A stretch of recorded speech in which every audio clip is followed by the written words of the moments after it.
This past week, there's been a lot of conversation about our toxic political culture, largely driven by the shooting of a congressman and others on a baseball field in Virginia.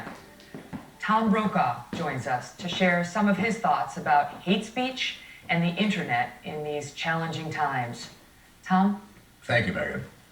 This is not an easy assignment for a journalist, a father, a grandfather, a citizen, to try to understand the deep, dark hate that's coursing through our country and the instruments that spread it with a keystroke.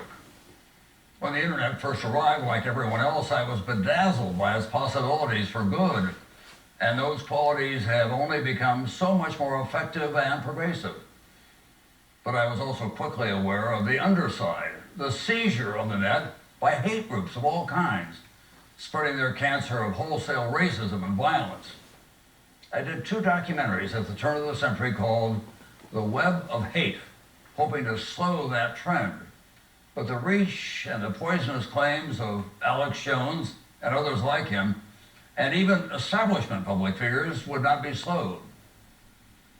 We cannot disrupt the irrational spread of hate and division by instantly, blindly blaming the other side or by looking away. The parents of Newtown.